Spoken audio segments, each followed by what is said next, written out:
Quelqu'un que nous avions reçu il y a 2 ans maintenant, hein, Bernard. C'est ça. Bernard Chénaud en direct avec nous dans le studio de Radio Val d'Isère. Bonjour Bernard.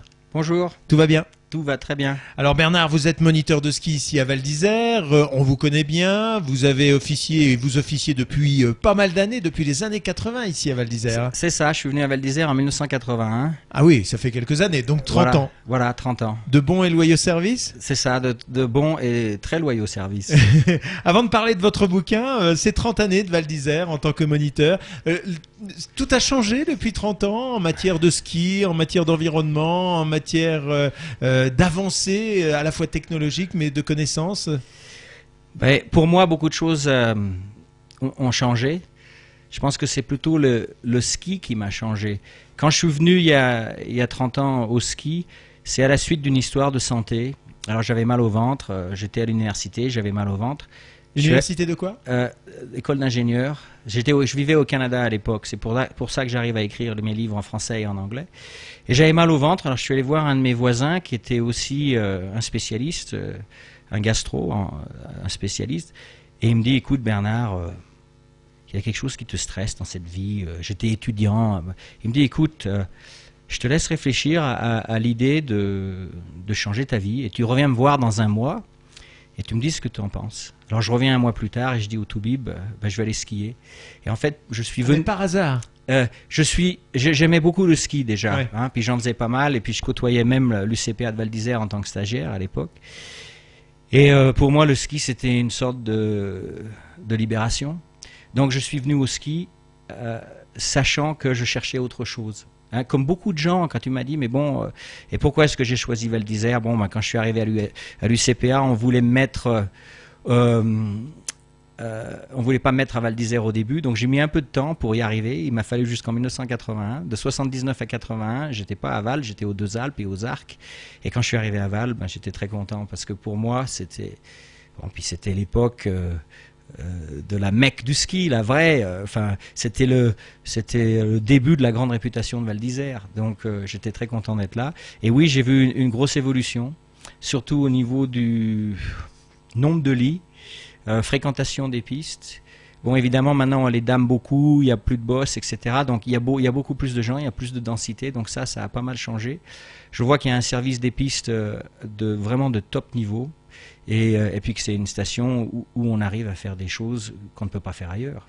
Ouais. Voilà, c'est pas plus compliqué. J'imagine, Bernard, que tu parles du... On se tutoie, on va se tutoyer à l'antenne, que tu parles du hors-piste qui est absolument extraordinaire ici. Il y a pas que le hors-piste, il y a plus que ça. Moi, je pense qu'il y a aussi dans cette station toute cette vigueur. Il y a des gens qui entreprennent. Par exemple, il y a des gens comme moi qui font des bouquins. Il y en a qui... En fait, quand il y a une sorte de... Le nid de compétences. Voilà, un nid de compétences. À Val d'Isère, on trouve des choses. On trouve plein de choses qui se passent et c'est le lieu où les gens ont envie d'être. Évidemment, bon, le domaine est extraordinaire. C'est même plus la peine de revenir là-dessus. Mais je pense qu'il y a aussi d'autres choses qui sont très bien. Les remontées mécaniques, par exemple. Les clients disent que ils ont rien de vu de tel. Il y a pas de queue, il y a un débit fantastique. Bon, il y a la qualité de l'accueil des hôtesses, tout ça, c'est très très bien. Ouais. Il n'y a rien à dire. Hein. Alors on va parler de ce bouquin. Bernard, on le disait, tu étais venu il y a 2 ans au studio de Radio Val pour nous présenter ce même bouquin, sauf qu'à l'époque, il était tout en anglais et aujourd'hui, il est en français. Il s'appelle Penser autrement par le ski. On va rappeler le titre en anglais? Oui, le titre anglais, c'est Ski as you think. Et bon, en français, je l'ai interprété ça par Penser autrement par le ski. Parce que j'utilise le ski comme véhicule d'auto-accomplissement. Pour moi, le ski, c'est une façon vraiment d'améliorer des choses dans la vie. Oui, fort de cette expérience personnelle alors. Voilà, fort de mon expérience personnelle. Ouais. Alors on va voir justement comment le ski peut s'inscrire dans cette quête à une certaine quiétude, un certain bonheur, pourquoi pas. Hein. Mais moi, je suis même étonné que ce chemin-là, le chemin que je prends, dont je parle dans mon livre, ne soit pas utilisé plus fréquemment. Bon, le ski, qu'est-ce qu'il y a? Il y a à peu près tout ce que l'on confronte dans la vie, on va le retrouver dans le ski. Quoi par exemple? Je vous donne un exemple. Il y a une force qui nous tire vers le bas, qui s'appelle la pesanteur. Donc on est emmené vers le bas. Et c'est obligatoire. On ne peut pas y échapper. Ou alors si vous prenez la remontée mécanique et vous redescendez. Mais alors comment est-ce qu'on va vivre le fait de vivre cette descente? Il va se passer des choses, il y aura des événements, il y aura des situations. Comment est-ce qu'on va les gérer? Et si on imagine que dans la vie, on est aussi attiré du début de notre vie jusqu'à la fin et que c'est une sorte de force incroyable et qu'il nous arrive des choses, il y a des événements, on est attiré par certaines choses, on a des réactions par rapport à certains phénomènes. Bon, ben, c'est très similaire à ce niveau-là. Ouais, c'est ça qui est étonnant dans ce bouquin, c'est cette part finalement de choses parfaitement concrètes qu'est la descente à ski, etc. On en reparlera tout à l'heure. Et puis le fait de pouvoir en faire une expérience personnelle qui permet de l'associer à d'autres événements qui ne sont pas nécessairement sportifs, mais plutôt spirituels et psychologiques. C'est ça. Moi, je crois qu'il y a quand même une dimension, puisque tu as prononcé le mot spirituel, elle est relativement importante. Quelque chose pour moi, par exemple, tout bête, mais j'ai un rythme respiratoire, j'inspire et j'expire dans ma courbe d'une certaine manière. Alors la respiration est très importante dans cette théorie de ton bouquin. Oui, parce que quand on respire, on n'est pas en train de simuler la mort. Et je me suis aperçu que chez la plupart des gens, déclencher un virage, c'est un moment d'anxiété. Donc dans ce moment d'anxiété, qu'est-ce qui se passe? Il y a un blocage de la respiration. Et la plupart des skieurs, si on ne les éduque pas, font la partie du virage où il y a l'accélération face à la pente, ils la font en apnée. Donc ils sont en train de simuler la mort quelque part et ils ne nourrissent plus leur corps de cet oxygène vital. Mais à partir du moment où on en prend conscience, qu'est-ce qui se passe? Une expire, c'est quoi? C'est un relâchement. Un relâchement, c'est quoi? Ça va favoriser une flexion. Okay, donc on ne dit plus aux gens de fléchir, mais on dit que par l'expire, il y a un relâchement. Le haut du corps accepte de se poser sur l'arche pieds, jambes, bassin, et du coup, il vient en appui, ce qui va permettre aux genoux, aux chevilles et au bassin de fonctionner correctement. Ouais, tu vas très loin parce que tu es capable de dire justement que grâce à cette prise de conscience de la respiration notamment, et puis de la prise de conscience de la force qui est en nous, c'est écrit dans le bouquin, on arrive à ne plus avoir d'appréhension dans la pente. C'est ça. Parce qu'il faut se dire qu'il faut faire un choix. Soit on s'occupe de nous-mêmes. On a compris que la personne la plus importante au monde, c'est nous. Donc on va décider de s'occuper de soi par l'écoute, par exemple, de la respiration, favoriser ce relâchement, ou bien on fait comme beaucoup qui se mettent en réaction par rapport à leur environnement. Donc en fait, quand quelqu'un bloque sa respiration, c'est qu'il a l'impression que l'environnement le domine. C'est-à-dire, l'environnement devient plus important que lui. Il ne s'occupe plus de lui, il délaisse sa santé, son corps, même sa propre respiration, ce qui est la force de vie, il la délaisse momentanément pour se focaliser sur ce qui est extérieur à lui. Et du coup, cet instant-là, eh bien, il rentre en réaction, en tension, et le corps s'inscrit dans une nervosité au lieu de s'inscrire dans un relâchement. Oui, alors ce qui veut dire que il faut en quelque sorte, j'ai pas d'autre terme, il est pas bon, se décérébrer lorsque l'on justement attaque une pente, se laisser aller en quelque sorte. Je dis pas ça. Je dis pas tout à fait ça comme ça. Je dis qu'il faut faire un choix. Et il faut faire un choix de rentrer en harmonie avec soi-même, à l'écoute de soi-même, plutôt que de se mettre en réaction par rapport à l'extérieur. Et c'est pas un choix facile parce que on est toujours en réaction par rapport aux choses. Quelqu'un vous fait une queue de poisson en voiture, quelle va être votre réaction? Allez, un coup de klaxon, on n'est pas. Donc en fin de compte, c'est quelque chose à cultiver. Et quand on est au sommet de la pente, il faut choisir ce que l'on veut vivre. Et on dit, je veux vivre un cycle respiratoire harmonieux. Je décide de m'occuper de moi. Je veux vivre la sensation que sous mes pieds, je suis bien sur le sol. Sinon, je file. Et une fois que j'ai glissé le premier centimètre sans me caler dans la conscience, je suis en réaction jusqu'au moment où j'arrive en bas. Donc il faut faire ce choix très tôt, tout de suite, avant même que le glissement surviennent. Est-ce que ça exige justement une forme d'activité, enfin d'engagement de soi-même, et donc quelque chose d'autre que celui de se dire on y va, même si on a un petit peu d'anxiété? Bah écoute, depuis que j'ai écrit ce bouquin, je me suis formé, enfin je suis allé à l'école et maintenant je suis devenu une sorte de coach en technique de libération des émotions. Ça s'appelle l'EFT. L'EFT, ça vient de l'anglais, Emotional Freedom Technique, mais je suis formé à Lyon, donc en France. Et tu es originaire de Lyon, hein? Oui, je suis né à Lyon. Un des principes de l'EFT, c'est qu'il ne faut pas faire les choses par héroïsme, il faut les faire par soustraction de ce qui nous gêne. Donc, en ski, maintenant, aujourd'hui, au moment où je vous parle, je montre aux gens comment utiliser des outils pour se libérer d'émotions avant de partir. Comme ça, on ne part pas avec l'appréhension, on part sans appréhension. Alors, moi, j'ai une grande question par rapport à ça, Bernard.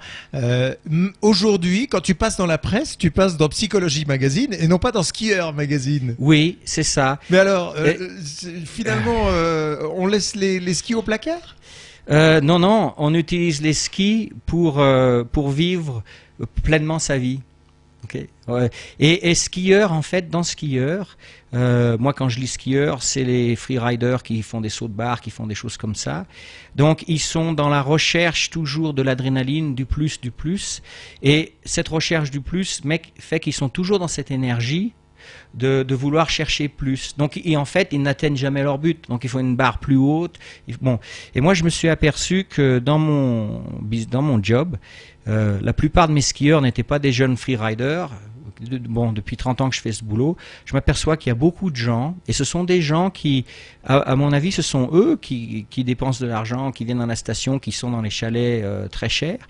Et ces gens-là, entre 45 et 55 ans, et ils sont arrivés à un moment dans leur vie où ils ne veulent plus accumuler de l'adrénaline, mais ils voudraient plutôt faire un lâcher-prise. Donc on va utiliser le ski pour lâcher les choses qui coincent, et on va le faire de manière non intrusive.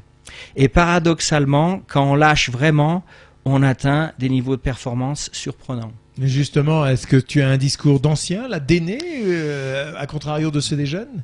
Je veux dire par là, faut-il de l'expérience pour arriver à ce que tu penses, là? Moi, il m'a fallu de l'expérience pour en arriver là. Il est fort possible que des jeunes aujourd'hui arrivent à ce genre de raisonnement. S'ils y arrivent, tant mieux.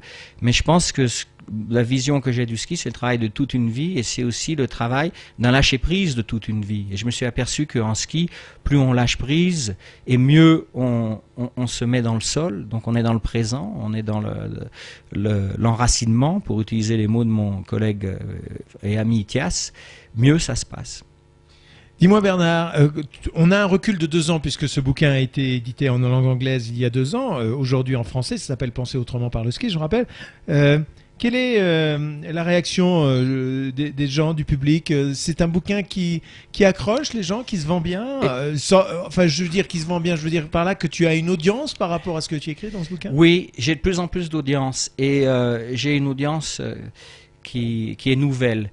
Et par exemple, la coach en EFT à Lyon, elle n'est pas du tout skieuse, elle a lu le bouquin, elle dit c'est un livre qui contient des choses extraordinaires même pour les non-skieurs. Donc on s'aperçoit que l'audience est grande. Et puis il se passe aussi quelque chose d'autre, c'est qu'il y a des tas de gens, et quand on discute avec des moniteurs expérimentés qui disent oui effectivement il y a nos skieurs ont des problèmes, mais c'est souvent dans la tête et c'est souvent émotionnel, mais bon, à part leur tenir la main, les aider à faire un dérapage, etc., puis leur parler, on leur donnait des paroles douces et gentilles, et les garder sur un terrain facile, on n'avait pas vraiment d'outils pour vraiment faire disparaître les problèmes d'anxiété, de nervosité, de tout ce qu'ils peuvent avoir. Et maintenant, j'ai ces outils, et c'est un petit peu grâce à ce bouquin, parce que dans ce bouquin, je vais plus loin que dans le livre anglais. J'ai même parlé du rôle des choses qui nous arrivent en ski, ne serait-ce que les blessures, etc. Oui, ça va très loin. Et oui, les blessures, et quelle est la signification de ces blessures. Et je dis aux gens, si vous vous blessez, c'est qu'en fin de compte, le ski n'est qu'un déclencheur de quelque chose qui va être révélé par le ski, mais ça aurait très bien pu vous arriver à la maison. Donc vous pouvez vous faire une entorse au genou dans les escaliers, parce que les choses, votre vision du monde, la façon de voir la vie, vous a amené vers cet événement-là. Ouais. Enfin, sauf qu'il y a des entorses de genoux qui sont quand même plus probables à la pratique du ski que dans sa cuisine. Mais c'est bien pour ça que les gens vont au ski, c'est-à-dire qu'ils sont amenés vers cet environnement pour subir ou vivre cette expérience, si je puis dire. Donc il y a une inconsciente prise de risque. Je pense. Enfin, moi je dis, j'en suis sûr, mais je vais dire je pense pour laisser le choix chez beaucoup d'auditeurs. Oui, mais tu veux dire par là aussi que c'est écrit quelque part que l'on doit se casser un bras si on va au ski? Ouais, une chose est certaine, est-ce qu'on essaye, au lieu de dire à la réalité quelle est la réalité, moi je préfère que la réalité nous dise ce que sont les choses. Et si on s'est vraiment cassé le bras, c'est qu'on s'est cassé le bras. Donc c'est pas la peine de tourner en rond, et qu'il y a certainement une raison. Ouais. Donc voilà, la réalité nous dit tu t'es cassé le bras, maintenant réfléchis au sens que cela a. Ouais. Voilà. Alors dans les magazines on le dit maintenant, ta méthode va bien au-delà de celle du ski, puisqu'il s'agit d'une méthode intrinsèque qui correspond à chacun, en tous les cas, dont chacun a la responsabilité. Voilà, c'est ça. Oui, il y a une grosse prise de responsabilité. C'est un petit peu ce qui fait ma façon de travailler. C'est-à-dire que je vais vraiment dire aux gens de commencer à comprendre ce qui leur arrive et d'y mettre un sens. Et que ce n'est pas, on se laisse glisser comme ça, on n'est plus dans la distraction, on est dans autre chose. On a compris que maintenant on changeait de monde. La distraction, c'est simplement de laisser le monde extérieur nous balancer du stimulus et en espérant qu'on est content. Là, on va se dire, c'est nous qui allons choisir notre expérience. Alors donc, ça va très loin parce que chez toi il y a pratiquement plus de notion de débutant par exemple. Non, c'est-à-dire ma pédagogie elle est basée sur trois choses, sur le plan technique, on va parler de ça parce que c'est peut-être ce qu'il y a de plus près des gens, mais j'ai eu l'occasion de travailler avec des ostéopathes qui m'ont révélé des choses extraordinaires. Et une des choses que j'ai appris avec les ostéopathes, c'est que dans notre mâchoire, dans l'articulation de notre mâchoire, donc très près de notre oreille interne ici, on a un très grand nombre de récepteurs qui informent le cerveau où nous sommes dans l'espace et dans le temps. Oui. Et c'est intéressant de regarder les comportements de la mâchoire des skieurs, parce que là, on découvre beaucoup de choses. Ensuite, les mêmes ostéos nous disent que dans la cheville, il y a énormément de récepteurs qui informent le cerveau ce que fait notre pied sur le sol, et idem dans le bassin. Donc quand je regarde les skieurs, je regarde la relation qui existe entre la mâchoire, les chevilles et le bassin. Et il est très intéressant de voir que ce que l'on appelle communément tourner les épaules, tourner le haut du corps, en fait, c'est une orientation de la mâchoire dans la direction que souhaite prendre le skieur. Ni plus ni moins. Donc la mâchoire tourne, ça emmène les épaules, ça emmène le buste, mais ça, c'est ce que j'appellerais un ski qui reste dans l'anxiété, c'est-à-dire on utilise la tête, le mental pour changer de direction. Alors que la partie du corps qui doit nous faire changer de direction, ce sont les chevilles. Et le rôle symbolique des chevilles, quelqu'un se blesse à la cheville, se fait une entorse à la cheville dans la rue, c'est une personne qui, normalement, cette blessure survient pour montrer qu'il y a une confusion de la direction à donner aux choses dans la vie. Et c'est paradoxal qu'en ski, utiliser la cheville pour faire changer le ski de direction, c'est difficile. C'est pas un hasard. Faire tourner la tête, c'est ce que fait tout le monde, font tout le monde. Alors que la cheville oriente et le reste du corps s'empile et la mâchoire reste calme. Elle ne va pas en rajouter. Donc on se retrouve c'est d'où l'idée de connexion, du moment présent, de qu'est-ce qui se passe sous les pieds. C'est un déplacement sous les pieds. Par exemple, si je me mets debout là maintenant sur un plateau de restaurant, les deux pieds sur le plateau, et toi Benoît, tu prends le plateau et tu le fais pivoter sous mes pieds. Okay? Là, c'est toi qui mets l'impulsion, mais moi, je n'ai pas à tourner mon corps, je n'ai pas à vriller à quoi que ce soit. Quand on lâche quelque chose au niveau des pieds, c'est un peu ça qui se passe. Il y a le déplacement qui se passe sous nos pieds et le corps juste garde son rôle de s'empiler au-dessus. Alors que si je tourne ma tête et que j'essaye de mettre une vrille au niveau de mes pieds et du sol, là, je suis déjà en tension. Et je suis déjà en réaction par rapport à mon monde. Ouais. Okay. J'ai parfaitement compris. Voilà. Une dernière question. Est-ce à dire que toi, tu ne tomberas jamais dans la rue, tu ne te casseras jamais la figure sur les skis? J'ai peut-être plus de chances de tomber dans la rue que sur les skis. Non, je dis pas ça. Il y a des moments où il nous arrive des choses et on tombe un peu dans la rue. Je te taquine. Voilà. Mais ce qu'il faut savoir, c'est quand on tombe dans la rue, c'est les récepteurs de la mâchoire qui vont permettre au corps de comprendre où il est. Parce que là, il y a un mouvement spatial. Tout d'un coup, tac, ça plonge. Donc, il s'organise avec les chevilles et avec le bassin pour éviter qu'on se fasse mal. Très bien. Voilà. Merci d'être passé au micro de Radio Val, Bernard. Hein. Oui. Bernard Chénaud, je vais rappeler le bouquin. Oui. Hein, on va le voir à la télé. Penser autrement par le ski, oui, parce que quand on fait les émissions de radio, on fait aussi de la télé. Penser autrement par le ski de Bernard Chénaud, qui habite Val d'Isère, qui est de Val d'Isère, que vous pouvez rencontrer évidemment. Bouquin en français qui existe, Ski As You Think, si mes souvenirs sont exacts. Voilà. En anglais déjà depuis 2 ans, c'est aux éditions Percé. Voilà. Un petit dernier mot de la fin. Vas-y. Un petit dernier mot de la fin. Les Français ont quand même un peu plus de chance que les Anglais parce que je suis allé vraiment plus loin dans ce livre. Oui, parce que tu l'as réécrit. Oui, hein. je l'ai réécrit. J'ai utilisé tout ce qui était utilisable, mais j'ai changé un petit peu la tournure, les termes, et je suis allé plus loin parce que je me suis aperçu d'abord que moi j'avais grandi, que j'étais allé plus loin et que j'avais à dire les choses d'une autre manière pour que le message passe mieux. Donc les Français ont quelque chose de plus soutenu, ça va plus loin. Il y a sur mon document Word, ça fait la même taille, mais sur le même nombre de pages, il se passe plus de choses. Et on va vraiment plus loin. Et voilà. Voilà. À quand alors la traduction de ce bouquin français en anglais? Tu aurais 2 éditions en anglais. Oui, c'est ça. Mais si un nouveau livre anglais arrive, je lui donnerai encore peut-être un autre caractère et on parlera peut-être plus des techniques de libération des émotions. Là, je le suggère. Je le dis qu'il y a moyen de se libérer de ses émotions et je dis aux gens, parlez-moi sur le télésiège et je vous expliquerai comment. Mais maintenant, j'ai les outils. À le moment où j'avais écrit le bouquin, j'avais pas les mêmes outils. Merci Bernard Chénaud. Merci.